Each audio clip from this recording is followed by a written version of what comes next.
This is London Weekend Television. We now join Sue Carpenter at ITN.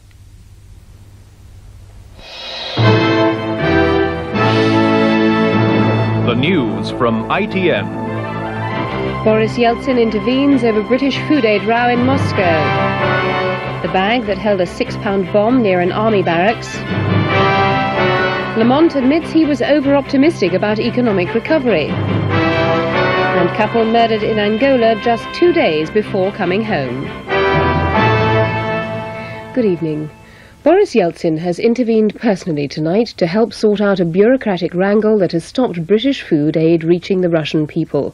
A plane load of British beef should soon be on its way to the northern city of Murmansk after being stranded in Moscow for nearly 2 days. Russian officials had refused to accept assurances that the beef was not contaminated with the cattle disease BSE. But another plane is still stuck on the tarmac at Stansted Airport in Essex tonight. The Shadow Foreign Minister, George Robertson, said it seemed a combination of Russian bureaucracy and EC bureaucracy was combining against what was British generosity. All day, the giant Antonov cargo plane sat unattended on the tarmac at Moscow Airport. On board, 130 tons of British beef, which had left Stansted yesterday with full EC health certificates. But as the pilot, Captain Yuri Pobol, learned, this was not enough to persuade the authorities his cargo was free of the cattle disease BSE. Throughout the afternoon, EC delegates tried unsuccessfully to obtain permission for the supplies to be offloaded, clashing head-on with 70 years of state bureaucracy. I'm going down the corridor to make a telephone call. Right. Leaving the EC ambassador, Michael Emerson, exasperated. No, I have no statement to make. The Russian vets who brought the bad news stood around in embarrassment. It was a very Russian afternoon, and the pilot couldn't believe it. I not quite understand it. It's a crazy situation. For me, it's unbelievable. I not quite understand. I'm sorry. Captain Pobol's flight deck remained empty while the Russian authorities decided what to do with this, just the first of millions of pounds of aid due here soon. And at Stansted Airport, north of London, the second relief flight, due for St. Petersburg, was still on the tarmac. Its supplies of beef offloaded and put into cold storage. Meat is prepared according to European Community standard, and we have a certificate of quality. I explained to some people in Moscow that meat is prepared according standard of European Community, and I don't understand if meat is it's possible for human consumption if in European Community, why Russian people cannot consume this meat in Russia. Tonight the relief flight is due to take off for the northern Russian city of Murmansk and hopefully offload its supplies there.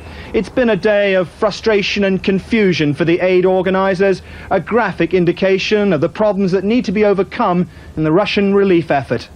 Peter Sharp, ITN in Moscow. Reports are coming in of a large bomb explosion in the centre of Belfast. It's not known so far whether anybody was injured. The blast, which could be heard up to 2 miles away, came after a series of calls to the security forces warning of an attack. A 6-pound bomb, thought to be made of Semtex, has been discovered less than a mile from an army barracks near Blackpool in Lancashire. It was found in a wood close to the Wheaton Army Barracks near the village of Singleton.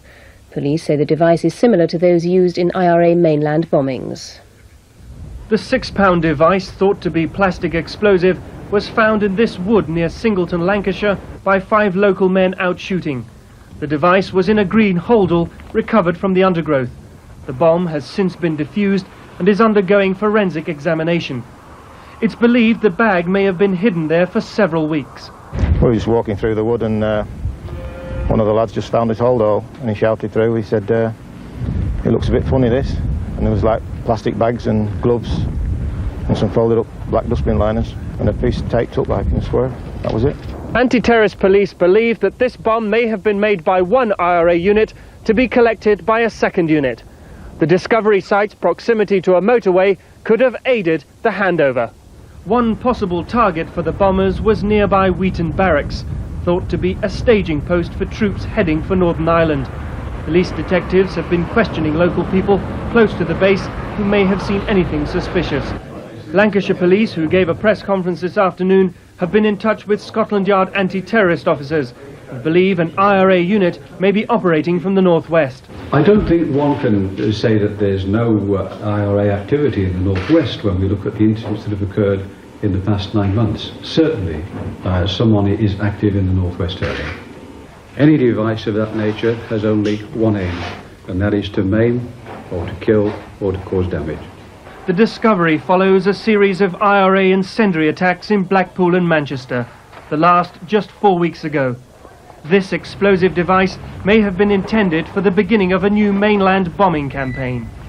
Eric McInnes, ITN, Lancashire. The Chancellor of the Exchequer, Norman Lamont, has admitted that his economic predictions have been over-optimistic, but he said a recovery would come towards the end of this year. The Labour leader Neil Kinnock said the government's policy was paralysed, and the Liberal Democrats' Treasury spokesman Alan Beath said Mr Lamont seemed paralysed into inactivity like a frightened rabbit. Today's comments from the Chancellor come at a time when his performance is under scrutiny from all sections of his party. A poll in today's Sunday Telegraph suggesting that more than 40% of MPs questioned were less than happy with his record. But Mr Lamont reiterated that economic recovery had begun, although more slowly than he'd predicted 3 months ago. What I will say is this, that the forecast I made at the time of the autumn statement, I think will prove to have been somewhat over-optimistic. But don't let's exaggerate how wrong it is. Within hours of that interview, the Shadow Chancellor was accusing Mr Lamont of complacency. What is tragic is that the government appear to be complacent about the results of the policies and be prepared not to take any action to move us out of recession, to stop some of the 50,000 companies that are predicted to collapse going under, to stop a further increase in unemployment in 1992. One possible option, which divides Tory MPs, is that of income tax cuts. Some of the Chancellor's cabinet colleagues are thought to believe that such cuts could be a vote winner. But the Prime Minister has already referred to tax cuts as fool's gold, and today Mr Lamont appeared to rule out any immediate initiative. I agree with the Prime Minister that any artificial and inappropriate stimulus to the economy would be dangerous and would not be in the country's interests, and that is precisely what he meant. Mr Kinnock was also talking about income tax today. He said his party's proposed 50p top rate would only affect those earning well over £30,000 a year, and he called for an end to what he termed paralysed policies.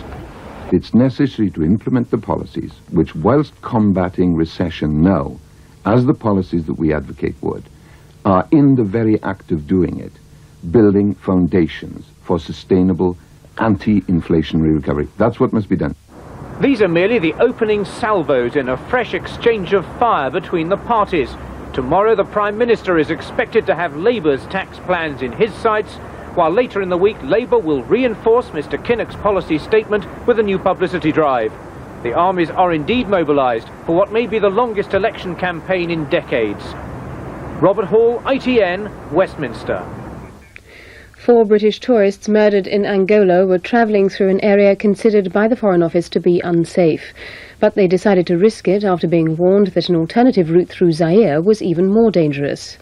3 other Britons survived the attack close to a confinement camp used by UNITA rebel soldiers. The party was due to come home today. Harry Smith at ITN reports. Among those who died was Dr Mercedes McKendrick, who has her family home in the village of Lochwinnock near Glasgow. Relatives said she would not have taken a route she knew to be dangerous. Dr McKendrick was on a 6-month safari in Africa before taking up a new job at a hospital in Dorset.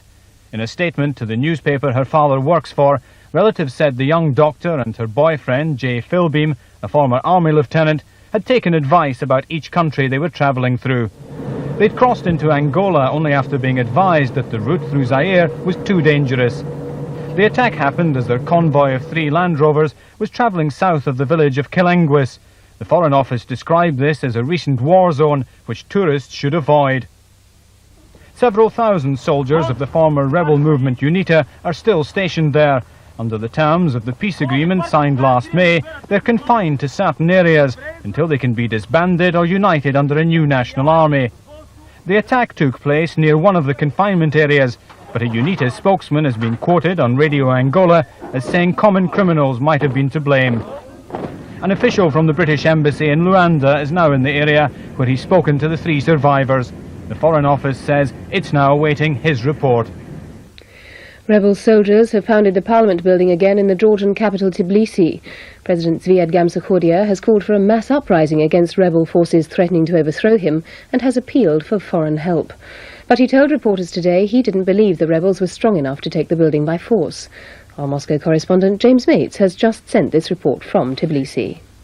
President Gamsakhodia's men came under heavy fire again this evening. We were out on patrol with the opposition forces in one of their armoured vehicles when a massive mortar and artillery bombardment got underway. We saw several shells hit the parliament building itself and one wing of the complex catch fire. Earlier in the day, President Gamsakhodia had given an interview in which he appealed to Western countries to help him as the constitutionally elected government of this republic. He said living conditions inside the parliament were worsening and it was getting harder to bring in food and water. Around 1,000 of his supporters held a rally in Tbilisi this afternoon to show their defiance of the men trying to take power. But unlike the rally 2 days ago, no attempt was made by the opposition to break it up. James Mates, ITN, Tbilisi, Georgia. Sir Alan Green, the former Director of Public Prosecutions who resigned over a curb-crawling scandal, has been voted onto the barristers' professional body, the Bar Council. Sir Alan resigned as Director of Public Prosecutions last October after being warned by police for approaching a prostitute in London's King's Cross area. He was voted onto the council unanimously. Soccer and today's FA Cup draw has rewarded giant killers Wrexham with the possibility of a fourth-round tie away to non-league Farnborough. Farnborough must first beat West Ham in a replay. The favourites Liverpool were drawn away to Bristol Rovers if they can overcome Crewe. And Southampton face Leeds or Manchester United, whose match today was postponed. Rugby League's most expensive player, Martin Offiah, has made a disappointing debut for his new club Wigan. The world record signing was given a rapturous reception by Wigan fans as he took the field against Wakefield Trinity. But Offiah, playing his first competitive match in 4 months, struggled to get into the game. His new team still won 20 points to 2. Engineers in Sicily have managed to build a dam to protect settlements from a wall of lava flowing down Mount Etna. Europe's most active volcano began erupting several days ago, but only now has the flow of lava slowed sufficiently for the dam to be built. A village with 6,000 people lay in the original path of the lava flow. Mount Etna, the largest volcano in Europe, is once again confirming her place as its most active, sending red rivers of fire down her slopes and threatening the villages that lie on the foothills. Yet, apocalyptic though these scenes may seem, the lava flow has slowed dramatically in the last day or so, giving rescue workers time to build a dam to divert the flow from the village of Zeferana and its 6,000 inhabitants. Amid the intense